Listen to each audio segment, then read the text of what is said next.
Hi అండి, welcome to Preethi channel. ఎలా ఉన్నారు? ఈరోజు నేను మీకు చూపించబోయే రెసిపీ రసం మామిడి పండుతోటి నేను చేసిన కొబ్బరి లడ్డు అండి.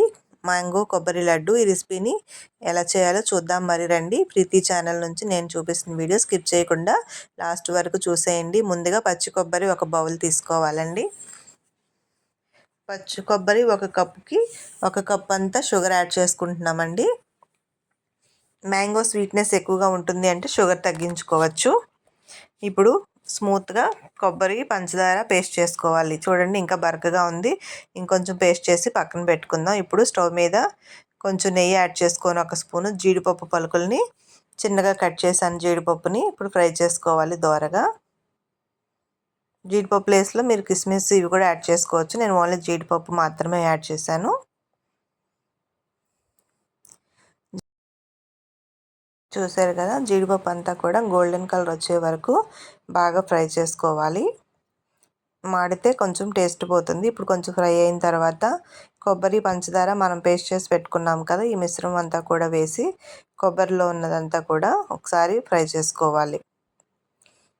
చూడండి, కొబ్బరి మిశ్రమం అంతా కూడా జీడిపప్పు పలుకులన్నీ కూడా కలిసిపోయినాయి కదా. ఇప్పుడు కొంచెం ఒక ఉడికిన తర్వాత మ్యాంగో ప్యూరీ అంటే రసం మామిడి పండు నుంచి నేను తీసిన రసాన్ని యాడ్ చేసుకొని కలుపుకోవాలి. మీరు ఈ ప్లేస్లో బంగినపిల్లి ముక్కల్ని కట్ చేసి బంగినపిల్లి మామిడికాయ ముక్కల్ని కట్ చేసి జ్యూస్ చేసి కూడా యాడ్ చేసుకోవచ్చు. నేను డైరెక్ట్గా మ్యాంగో రసాన్నే యాడ్ చేశానండి. ఇప్పుడు స్వీట్నెస్ ఒకసారి చెక్ చేసుకొని కావాలంటే కొంచెం షుగర్ యాడ్ చేసుకోవచ్చు.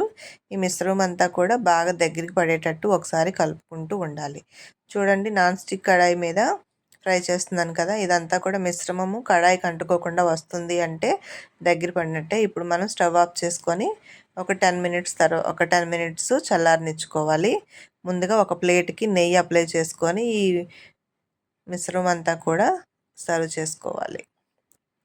చూడండి, ఈ విధంగా పలచగా పరుచుకుంటే ఒక 5 మినిట్స్కి చల్లారిన తర్వాత మనం బర్ఫీ లాగన్నా కట్ చేసుకోవచ్చు, ఇలా బాల్స్ కిందన్నా చేసుకోవచ్చు. నేనైతే బాల్స్ కింద చేశానండి. చాలా టేస్ట్ అయితే వచ్చింది. మీరు కూడా రెసిపీ ట్రై చేయండి. మ్యాంగో సీజన్లో ఏ సీజన్కి ఆ పండ్లు మనం ఖచ్చితంగా తిని తీరాల్సిందే కదా. ఇంట్లో వాళ్ళకు కూడా ఈ విధంగా చేసాము అంటే రెసిపీస్ పరంగా కూడా కొన్ని ప్రోటీన్స్ అయితే బాడీకి అందుతాయి. చూసారు కదా, నేను చేసింది ఒక మ్యాంగోతోనే చేశాను. చాలా బాగా వచ్చింది. మీరు కూడా ట్రై చేయండి. రెసిపీ మీకు ఎలా నచ్చిందో నాకు కామెంట్ చేయండి.